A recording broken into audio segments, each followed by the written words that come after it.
invincible.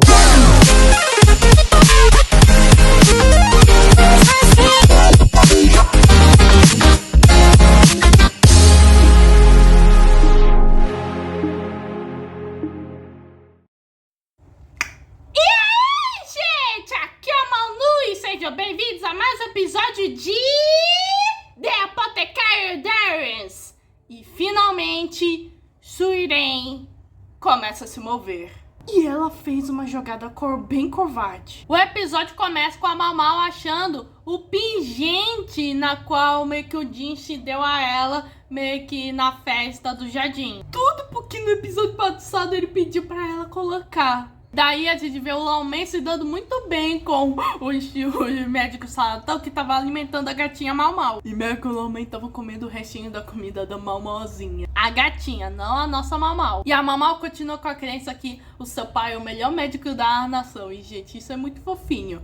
Mesmo que ele viva meio que no descrito prazer. Tudo não possuía ambição. Bom, a Mau tá fazendo a timizia para a moça terapia da Gokyoko. Bom, o Laomei só vai escrever o dia inteiro, já que ele não tem nenhum chamado. Bom, o Laomei foi colocado para trabalhar como no escritório do médico, ao invés do Palácio de Jade. E isso foi coisa do Genshin. No momento tem mais uma pessoa carregando um filho do imperador, que é a nossa Lihua. E a Mau espera que o próximo filho tenha um final feliz e que não tenha o mesmo destino do filho anterior. Pois bem que a gente saiba, o bebê morreu no primeiro episódio. E para isso, primeiro precisa fazer um pacto seguro. Seria alívio se o Laomei cuidasse das duas. Nisso, o médico Charlatão fala que meio que o Palácio de Cristal recebeu um monte de damas de companhias novas. Foi logo após a irmã a irmã desgraçada da Lihua ter saído. Após do belo Tabef que a própria irmã recebeu dela. Esse Tabef da Lihua meio que na Shin foi épico. E várias delas eram mais velhas, por isso o clima ficou calmo. Laomei fala que damas de companhia experientes é algo bom, pois só tem jovinhas. Bom, meio que o Laomei termina meio que a escritura que ele fez, que só a lista das coisas preocupantes atualmente nesse palácio interno. E o médico Charlatão ainda meio que fala: nossa, sua escrita é muito boa. Embora de maneira infantil, já que de acordo com o Laomei, muitas das pessoas aqui do palácio conseguem ler ideogramas e frases simples. Tudo para as damas de companhia e as servas lerem isso. O Laomei até pergunta ao Gwen, que é o nome do médico Charlatão, se a família dele vende mais papel na qual ele tá escrevendo. E o médico Charlatão fala que uma sobra como essa só acabaria sendo derretida para fazer mais papel. Então ele pede meio que um desses modelos com preço baixo. Então o Laomei quer usar esse papelzinho para meio que as servas e as damas de companhia praticarem na escolinha. Tudo para ajudar a ser mais informativo. E isso é pensamento de negociante, não querer desperdiçar. Pena que isso não aplica meio que pra vida social dele. Bom, a anestesia tá pronta e a Mau pega um álcool desinfectante. E nisso a Mau pensa em pegar algo pra fadiga, já que a Gokyoko tá se cansando ultimamente. Nisso a Mau, a gatinha, começa a miar e é por conta no que tem dentro da gaveta que a Mau pegou. Que com certeza a Mauzinha queria comer. Bom, a Mau pensa em ir pra escola, mas se ela se encontrar com o Jinx, ela vai gastar um bom tempinho. E a Mau pensa que ultimamente tá pensando muito no Jinx. Ela até trouxe meio que o seu pingente de cabelo. E parece que isso não passou de despercebido não. As damas de companhia da Gokyoko também perceberam. Bom, a Mau vai pra escola e dá a carta. E meio que o professor reconhece a caligrafia do Laomei. E meio que eles usavam a caligrafia dele meio que só pra treinar meio que nos testes de trabalhos civis. O professor fala que mesmo que ele tenha uma habilidade de um oficial, ele se tornou médico porque sentia pena das crianças que estavam na rua. E gente, isso traz uma camada muito fofa meio que para o Laomei. Bom, a Mau fala da notícia que ele voltou. E aí o velho pergunta sobre a Xiaolan. E a Mau fala que meio que o contrato dela meio que está acabando. E ela não consegue parar de pensar nisso. E ela também tá pensando no jovem eunuco. Bom, o velho meio que desconfia, pois os jovens eunucos meio que trabalhavam na Zona Sul. E fizeram que as servas parassem de focar no trabalho. Homem, né? É a maldição do homem bonito. Daí mandaram meio que alguns eunucos meio que pra Zona Norte. E meu caso, outras servas de clínica estão aparecendo junto dos homens. E é nessa mesma clínica onde está a Shen Lu. A mesma que indiretamente ajudou meio que no caso da Shin. Bom, a mamãe fala que meio que ela veio aqui para que as servas usassem essa escrita meio que como exemplo e além de providenciar papel. E o velho, ele costumava fazer essas coisas antigamente. E meio que o homem fazia tudo sozinho e meio que o velhinho ajudava sem ele perceber. Ficava escrevendo e colando meio que no palácio interno. E pelo jeito ele aprendeu a fazer que os outros trabalhem. O professor lê mais a carta e vê que o conteúdo não mudou muito. E nisso a mamãe começa a ter meio que um sentimento ruim. E ela pensa no seu pai ter colocado os papéis meio que na pura bondade. Por outro lado, ensina pessoas mais intenções sobre substâncias ruins. Boa parte dos trabalhadores na parte interna são substituídos a cada 2 anos. Quando o antigo imperador faleceu, ocorreu a mesma coisa com as concubinas. E aquela que mais poderia saber sobre esses avisos seria a Shenlu. Bom, as duas se encontram. Bom, a mamãe pensa meio que em puxar um assunto, mas não sabe como fazer.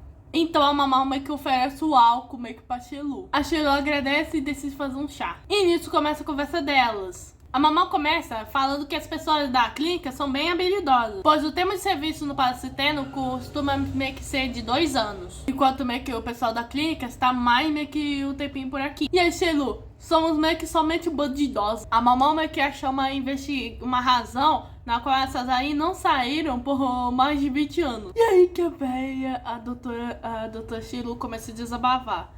Elas também eram jovens. E revela que entrou no Palácio Interno aos 10 anos. Praticamente quase as outras também entraram nessa idade. Bom, no atual Palácio Interno, as garotas jovens não são empregadas. Mas as garotas no antigo Palácio do Imperador só entravam por conta do antigo Imperador, que nós sabemos que ele é um baita de um nojento. E quando uma garota caía na mão do antigo Imperador, não tem mais saída. E nisso o Dr. Shenlu fala que não tem mais ninguém meio que esperando elas lá fora. Não tinha antes, não vai ter agora e nunca vai ter.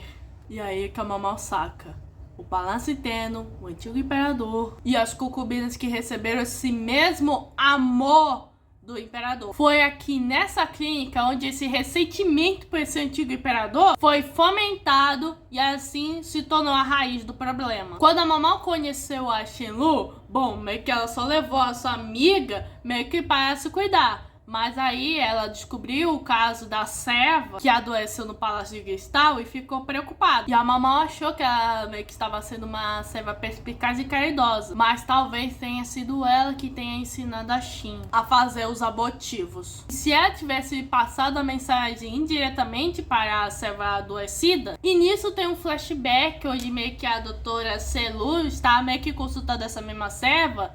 E meio que essa serva meio que não quer meio que passar para Li-Hu e diz que existem chances dela estar grávida. E nisso a Shenlu meio que dá um sorrisinho e entrega o papel para entregar para Shin. E esse papelzinho meio que diz que são para substâncias perigosas para gravidez. E isso conecta com a cena da Shin recebendo o cartãozinho e da Shin indo comprar meio que os negócios na caravana. E minha gente do céu, esse é um grande jogo de esquema, tudo por conta do rancor que esse antigo imperador causou para essas mulheres. Mamãe não sabe se é a Dr. Shenlu que estava envolvida nos outros casos. Mesmo sem ter a intenção de assassinar, o ressentimento deve ter se formatado pouco a pouco. E a mamãe se pergunta se deve questioná-la. Então a mamãe decide parar por aí. É melhor você parar por aí. Deixa isso pro seu marido, Jin. O máximo que a mamãe pode fazer é cortar essa semente de ressentimento, fomentado na clínica antes que se espalhe em outros lugares.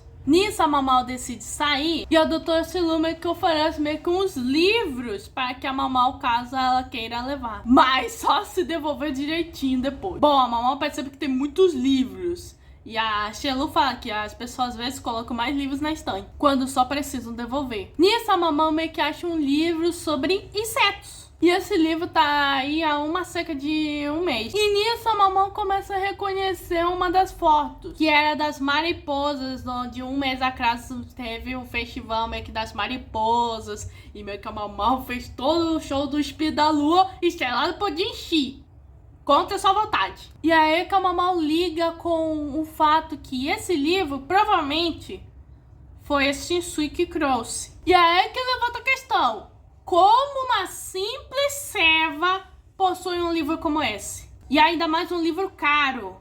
E quando a Shisui tava meio que desenhando insetos, ela usou um caderno feito de papel. Ou seja, ela não só sabe ler, como também sabe escrever.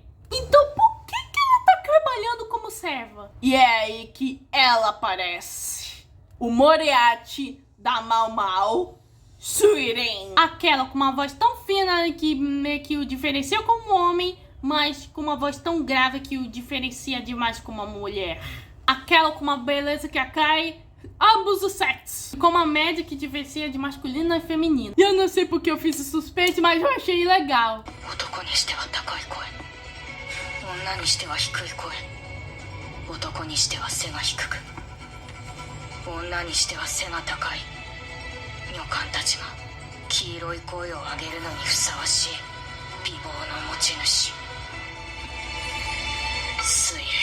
Bom, a Suiren fala que a Mau percebeu só pela conversa que fizeram mais cedo. E a Suiren continua esperta como sempre. Como naquela vez que você me impediu de virar um cadáver. E nisso a Mau tenta pensar no que ela vai fazer. E é aí que a Suiren decide fazer uma tática covarde. Ela ameaça a Mau usando meio que uma arma, que na verdade são 2 espetos, meio que pra furar a Mau. E a Mau fala, olha, se você me matar aqui, todo mundo vai descobrir imediatamente. Bom, a Suiren foi mais esperta e queria resolver isso de pacificamente. E nisso o braço meio que da Suiren tava meio molenga. E a Mau meio que pensa, é efeito colateral do remédio da ressurreição? Já que depois que ela tentou o assassinato na cerimônia do Jinshin, que tava...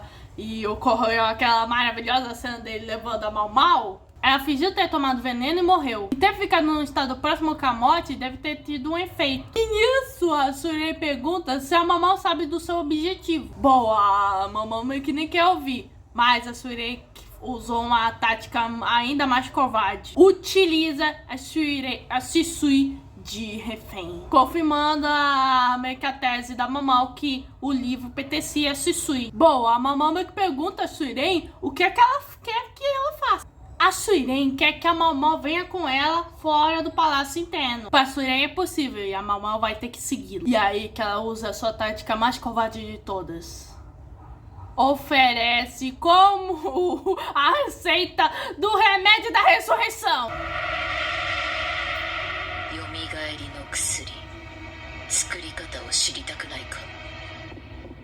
Mau já vê que não dá pra subestimar a Suiren. E essa maldita dá um sorriso ainda. E aí do nada deu um corte abrupto e nisso temos uma explicação. Há 2 férias meio que no palácio. Uma no oeste e outra no leste. No quartel militar do leste fica uma delas. No oeste, que representa os serviços civis, fica a outra. E o leste é basicamente o Lacan e o Xixió, que representa o oeste. E nisso vamos para uma reunião na qual o Jinshi está lá. E tá acompanhado do Bacen. Bom, o Lacan tá aqui porque o irmão mais novo do imperador participou do conselho da corte pela primeira vez em um mês. E eles estavam pensando que estavam tomando um chá. E também seria uma ótima oportunidade para ele conversar com o Xixió. Nisso, Jinshi conta algo na orelhinha do Bacen, onde ele vai participar. Então o Lacan já leva todo mundo pro Jardim Central. Vemos que a gente tá na época do outono. E que ele comprou copo. E o Lacan comprou um copo de metal para não precisar do provador de veneno. Nisso, Lacan já começa a conversa. E aí começa falando da tentativa de assassinato do irmão mais novo do imperador. E eles obtiveram algumas informações interessantes da sua investigação. E nisso, meio que ele mostra um desenho técnico de uma feifa. E nisso, ele começa a perguntar ao Xixió, pois essa é a arma do crime na qual os assassinatos estavam atirando. E meio que ele olha meio que em direção ao Jinshi e ao Bacen,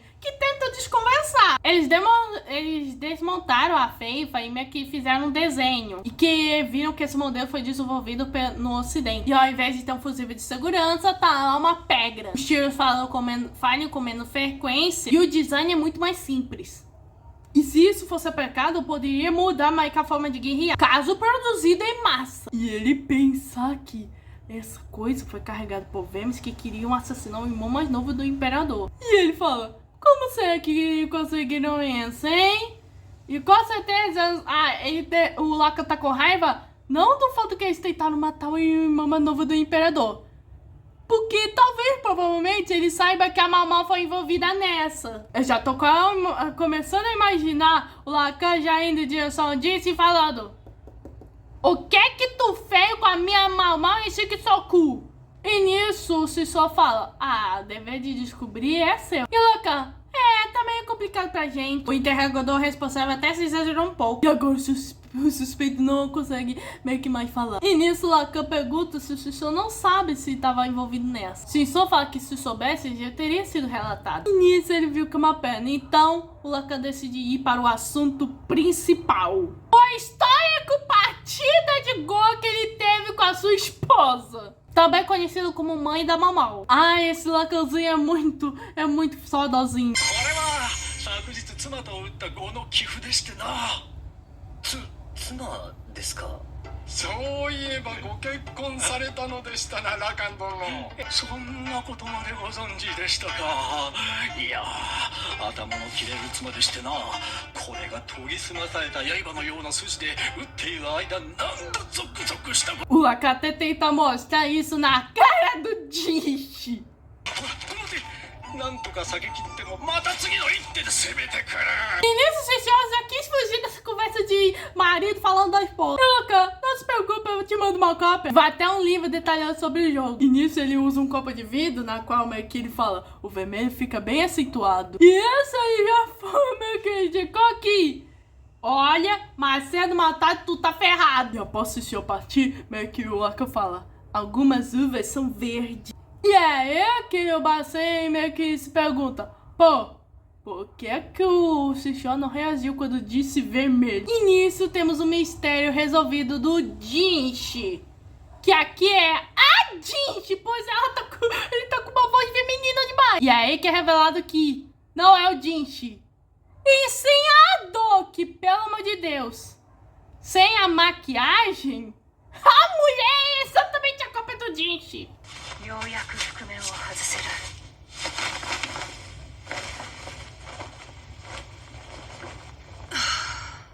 E nesse exato momento eu tive uma crise bipânica 5 vezes. Bom, meu Cadu tava se divertindo, fingir ser o seu próprio filho. Já que lembrando, a Ado é a mãe biológica do Jinshi. A Anshin é só adotiva. Bom, a Ado fala que como a raposa meio que conseguiu ser tão inteligente, fazer o cão guaxinim se sentir envergonhado. Embora ele seja muito babu com sua esposa. E também com a filha, que é a Mau.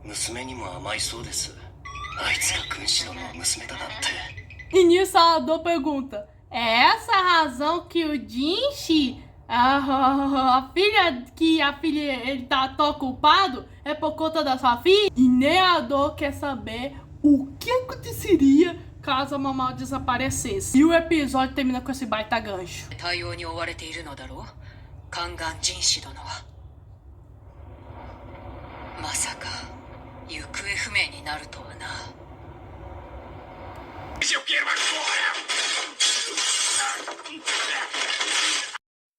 Gente, esse episódio foi baita tenso, principalmente na parte da Suiren e de toda a origem do caos que estava acontecendo nesse Palácio Interno, que é por conta do ressentimento contra o antigo imperador. E agora a Mau foi sequestrada pela própria Suiren.